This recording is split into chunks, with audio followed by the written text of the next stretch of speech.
اللہ رب العالمین والصلاة والسلام علی سید الانبیاء والمرسلین اما بعد فاعوذ باللہ من الشیطان الرجیم بسم اللہ الرحمن الرحیم۔ الحمدللہ پچھلے پروگرام میں ہم نے جنت کے موضوع کا انتخاب کیا تھا اور آپ کو بتایا تھا کہ اس میں مختلف قسم کی آیات اللہ نے ذکر فرمائی ہیں۔ کہیں تو جنت کی طلب کا حکم ارشاد فرمایا، کہیں پر ان اعمال کا ذکر فرمایا ہے جن سے جنت حاصل ہو سکتی ہے، اور کہیں ان اعمال کا ذکر فرمایا ہے جن کی بنا پر انسان جنت سے محروم ہو سکتا ہے۔ ہم تینوں پہلوؤں سے انشاءاللہ جو آیات موجود ہیں قرآن عظیم میں ان کو ذکر کریں گے، اور پھر ہم اپنا احتساب کرتے ہوئے دیکھیں گے کہ کیا ہم جنت کے سچے اور حقیقی طور پر متمنی ہیں یا نہیں ہیں۔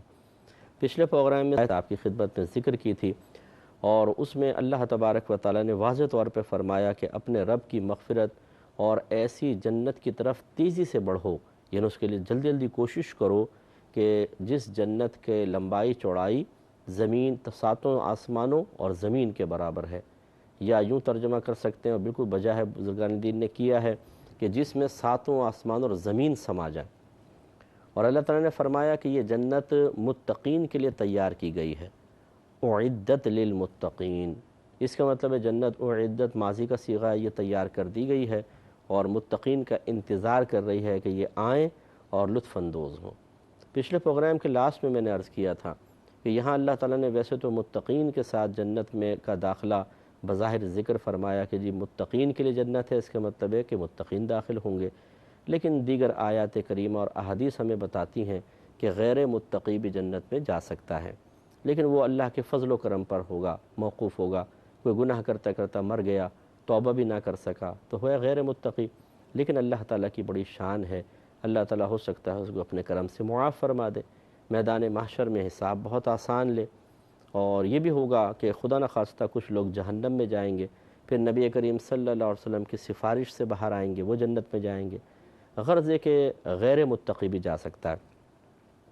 لیکن اب ایک سوال ہے جو میں آپ کی خدمت میں ذکر کرتا ہوں، اگر دنیا کا کوئی ایسا انعام ہو جس تک پہنچنا دو راستوں سے ممکن ہو، ایک راستہ بالکل سیدھا اور سہل اور آسان کہ جس میں آپ کو کوئی تکلیف نہیں ہے اس اعتبار سے، لیکن ہے تھوڑا ٹیڑھا میڑھا، آپ وہاں پہنچ جائیں گے، اور دوسرا ایسا ہے کہ جس میں آپ کو شدید عذابات سے گزرنا پڑے گا، تکالیف ہوں گی، پریشانیاں ہوں گی، ندامت، شرمندگی، رسوائی، ذلت کا سامنا کرنا پڑے گا، پھر آپ اس انعام تک پہنچ سکتے ہیں۔ اب اگر کوئی ہم سے کویسچن کرے کہ آپ کون سا راستہ اختیار کرنا چاہیں گے، تو میرے خیال میں کوئی بھی ایسا مسلمان نہیں ہوگا جو کہے گا کہ میں یہ راستہ اختیار کرنا چاہتا ہوں۔ جو چلنے کے اعتبار سے جیسے پہاڑی راستہ ہے، گڑھے ہیں، یہ وہ کوئی بات نہیں، ان کو عبور کر لیں گے، لیکن عذاب تو نہیں ہے، ذلت، رسوائی، ندامت، پچھتاوا تو نہیں ہے، اور انعام سامنے ہے۔ اور دوسرا راستہ جس میں تمام چیزیں موجود ہیں اس میں کبھی بھی کوئی جانا پسند نہیں کرے گا۔ لیکن جب معاملہ جنت کا آتا ہے تو اس میں ہم دیکھتے ہیں کہ زبان سے ہم نہیں کہتے لیکن اپنے عمل سے ظاہر کرتے ہیں کہ ہم یہ راستہ اختیار نہیں کریں گے جس میں گناہ سے بچنا اور نیک اعمال کا راستہ ہے، جس میں ہلکی سی تکلیف ہے، لیکن اس راستے کو اختیار کریں گے جو عذابات کا راستہ ہے، بری موت، عذابات قبر، میدان محشر کی ذلت، رسوائی، پچھتاوا، ندامت اور جہنم میں داخلہ، برے اعمال، گندے اعمال کا راستہ۔ تو پھر اس کے ذریعے ہوتے ہوتے ہوتے آخر انعام تک تو پہنچ سکتے ہیں، جنت تک، بشرطے کہ اپنا ایمان بچا کر لے جائیں۔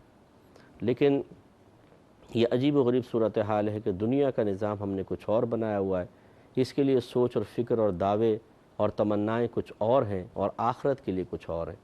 تو خدا را ہمیں اپنی سوچ کو بدلنا چاہیے۔ یہی زندگی ہے مختصر سی جس میں اللہ کو راضی کرنا ہے، جس میں آخرت کے لیے کچھ نیک اعمال اکٹھے کرنے ہیں، جس میں اپنی آخرت کی تیاری مکمل کرنی ہے۔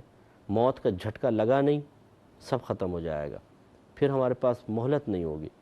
تو اس لیے انسان کو چاہیے کہ سمجھداری کا مظاہرہ کر کے جس طرح اللہ تعالیٰ اس کے رسول چاہتے ہیں ویسی سنجیدگی کے ساتھ اپنے آخرت کی تیاری کی طرف متوجہ ہو جائے۔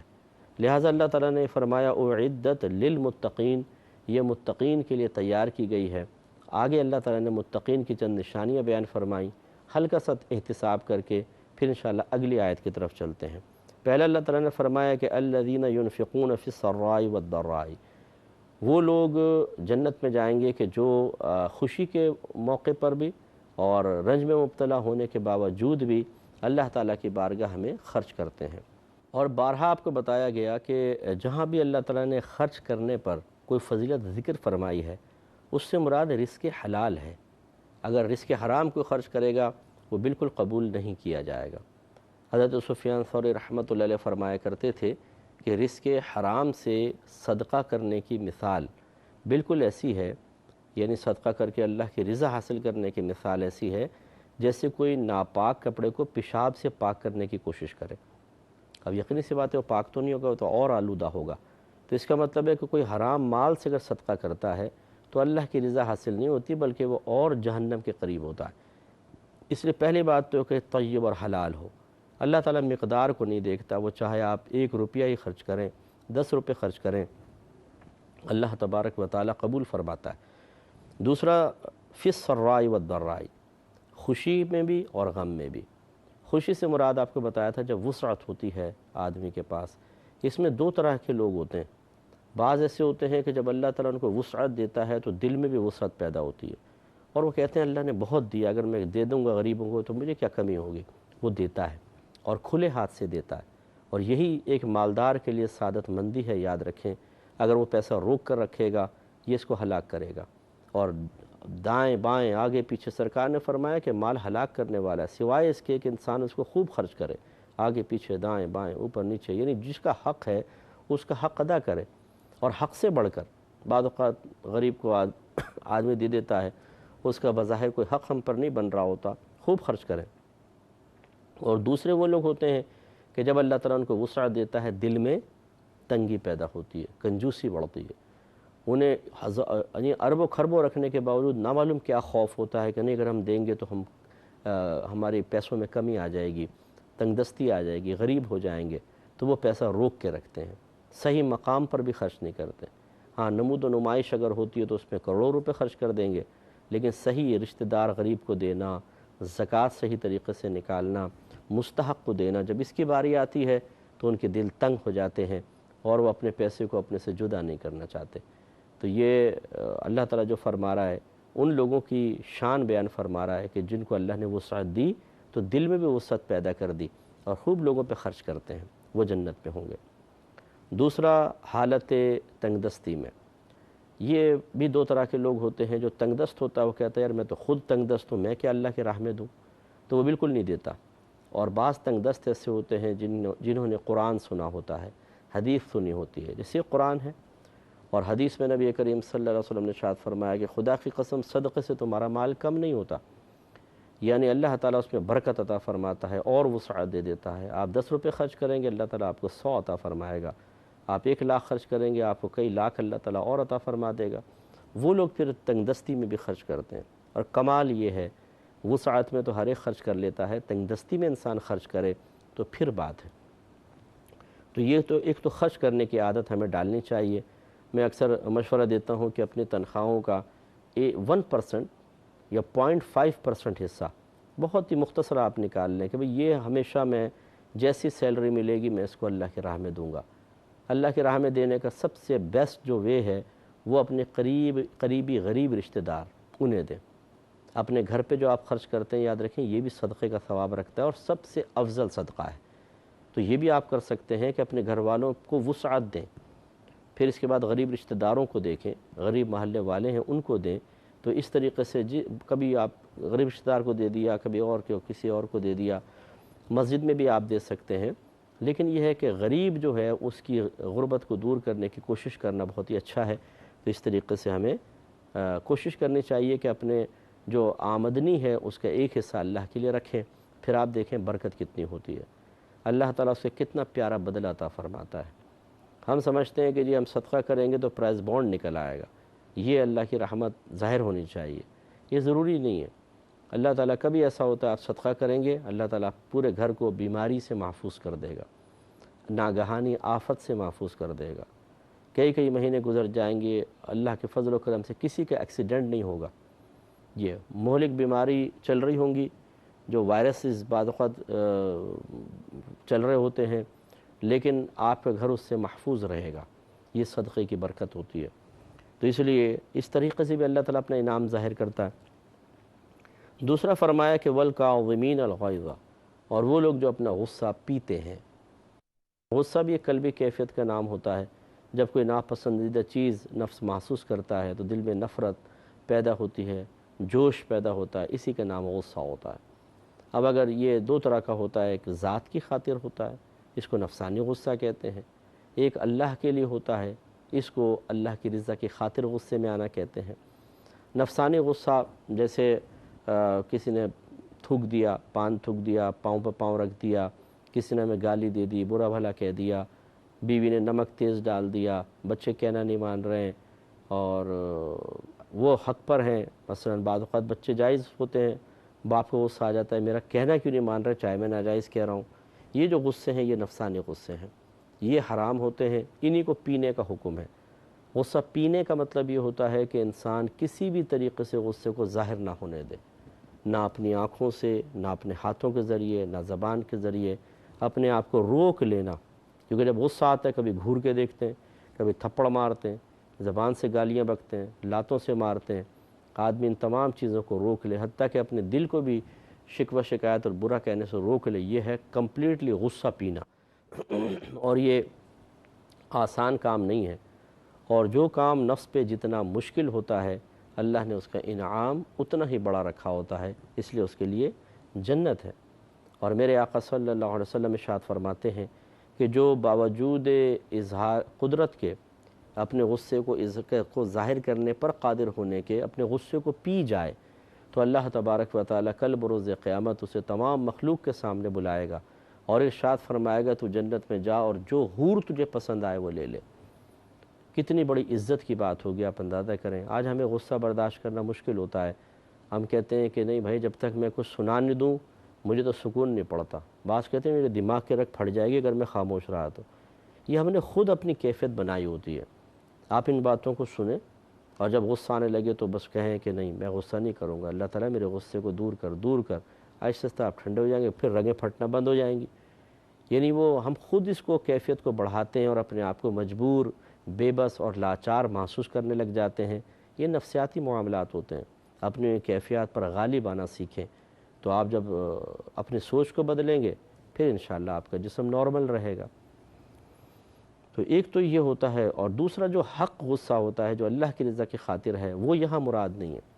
اس غصے کو پینا نہیں چاہیے، اس غصے کو ظاہر کرنا ہوگا۔ مثال کے طور پر ماں باپ ہیں، اولاد غلط کام کر رہی ہے، نافرمانی کر رہی ہے، غصے کو ظاہر کرنا چاہیے۔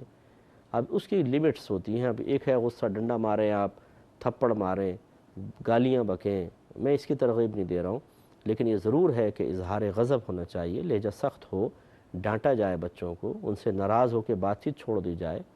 اس طرح ٹیچر اپنے اسٹوڈنٹس کو ڈانٹ سکتا ہے، پیر اپنے مرید کو، حاکم اپنی رعایا کو، شوہر اپنی بیوی کو۔ لیکن جسٹ اپوزٹ نہیں ہونا چاہیے کہ بچے ماں باپ کو ڈانٹ رہے ہوں، بیوی شوہر کے سینے پہ چڑھ رہی ہو، اور رعایا جو ہے وہ اگر حاکم صحیح چل رہا ہے تو رعایا اس کو برا بھلا کہے، یہ صحیح نہیں ہے۔ لیکن یہ جو اپر لیول کے لوگ ہوتے ہیں ان پر اظہار غضب واجب ہوتا ہے۔ میرے آقا صلی اللہ علیہ وسلم رحمت للعالمین ہیں، لیکن میرے سرکار غضبناک بھی ہوتے تھے، جلال میں آتے تھے، اور وہ اکثر ایسے ہی ہوتا تھا کہ جب کوئی اللہ کی نافرمانی کرتا تھا۔ تو بعض لوگ جب کوئی علماء جلال میں آتے ہیں اور ناراض ہوتے ہیں تو کہتے ہیں دیکھیں ہمارے سرکار کی سنت پر یہ لوگ عمل نہیں کرتے ہیں، سرکار تو کسی کو نہیں ڈانٹتے تھے، سرکار تو بالکل نرم تھے۔ تو یہ وہی لوگ کہتے ہیں بیچارے جنہوں نے کبھی حدیثیں پڑھنے کی زحمت ہی گوارا نہیں کی، ورنہ جلال مصطفیٰ کی جھلک دیکھیں تو آپ کو سمجھ میں آئے گا کہ سرکار کس قدر ناراض ہوتے تھے، ایسے کہ بعض اوقات صحابہ نے مثال دی ہے کہ آپ کا چہرہ انور اتنا سرخ ہو جاتا تھا جیسے انار کے دانے گالوں پر نچوڑ دیے گئے ہوں۔ اب آپ اندازہ کریں کس قدر جلال میں سرکار تشریف لاتے تھے۔ تو یہ اور سرکار کا اتنا ہی جلال کافی تھا، چہرے پہ آثار دیکھ کے صحابہ کرام کی حالت غیر ہو جاتی تھی، کیونکہ نبی کے غضب میں اللہ کا غضب پوشیدہ ہوتا ہے۔ انہیں خوف ہوتا تھا کہ اب اللہ تعالیٰ ناراض ہو کہ کوئی ہمارے خلاف یا ہمارے متعلق کوئی آیت نازل نہ فرما دے، ڈرتے تھے سرکار کے جلال سے۔ لیکن بارہا سرکار کا جلال میں آنا ثابت ہے، تو یہ جلال محبوب ہے، اس جلال پر انعام ملتا ہے۔ تو یہ جو اللہ نے فرمایا کہ والکاظمین الغیظ، اور غصہ پینے والے، اس سے مراد ہے اپنے نفس کی خاطر آنے والے غصے کو پینے والے، یہ جائیں گے جنت میں۔ تو آپ اور میں اپنے بارے میں خود غور کر لیں کہ ہم اپنا غصہ پیتے ہیں، اور خصوصاً میں اپنی بچیوں سے گزارش کرتا ہوں، اپنی بہنوں سے جو شادی شدہ ہیں ان سے بھی غصہ پئیں۔ بعض اوقات یہ غصہ پیتی نہیں ہیں، شوہر کے سامنے شیرنی بن کے کھڑی ہو جاتی ہیں، پنجے مارتی ہیں ان کو، پھر اس کے بعد جب جھگڑا آگے بڑھتا ہے اور شوہر طلاق دے دیتا ہے تو پھر ایک دم یہ شیرنی سے بلی بن جاتی، بالکل معصوم سی بلی، اور کہتی ہیں مفتی صاحب کوئی بس اب ہمیں بتائیں، میرے چھوٹے چھوٹے بچے ہیں، کیا کریں، گھر خراب ہو رہا ہے، کوئی ہمیں حل بتائیں۔ یعنی شوہر 3 طلاق دے چکا ہے اور کہتے ہیں ہمیں حل ایسا بتا دیں کہ بس ہم فوراً ہمارا ملاپ ہو جائے۔ بھئی آپ طلاق سے پہلے ہی غور کر لیتیں، یہ چھوٹے چھوٹے بچے تو پہلے بھی تھے، آپ اتنی غضب میں کیوں آئیں کہ جس کے بعد دونوں طرف سے غضب کی یہ حالت ہو گئی ہے۔ تو میں یہ نہیں کہ مردوں کو اگنور کر رہا ہوں، لیکن ہماری بہنیں خاص طور پر، اگر ایک خاتون ضبط کا مادہ رکھتی ہو، تحمل برداشت رکھتی ہو، یہ اپنا گھر بچا سکتی ہے۔ ایسی بہت ساری کنواری بچیاں ایسی ہوتی ہیں جو بڑی غصیلی ہوتی ہیں، ماں کو ساتھ بدتمیزیاں، بہنوں کو سنا دیتی ہیں، بڑے بھائیوں کو سنا دیتی ہیں، نوکر تو پھر خیر بیچارے کس کھیت کی مولی ہیں۔ انہیں سوچنا چاہیے کہ آپ جو اب یہ غضب کی عادت کو ختم نہیں کریں گی، کل شوہر کے جب آپ کی شادی ہوگی پھر آپ ساس کے سامنے بولیں گی، شوہر کے سامنے، نندوں کے سامنے، گھر والے تو آپ کی برداشت کر لیتے ہیں، ہر ایک برداشت نہیں کرے گا، اس کا نتیجہ یہ نکلتا ہے پھر گھر خراب ہوتے۔ اس لیے اللہ تعالیٰ کے اس فرمان پر غور کر کے ہم سب کو اپنا نفسانی غصہ ضبط کرنا چاہیے۔ اللہ تعالیٰ عمل کی توفیق عطا فرمائے، آمین۔ وآخر دعوانا ان الحمدللہ۔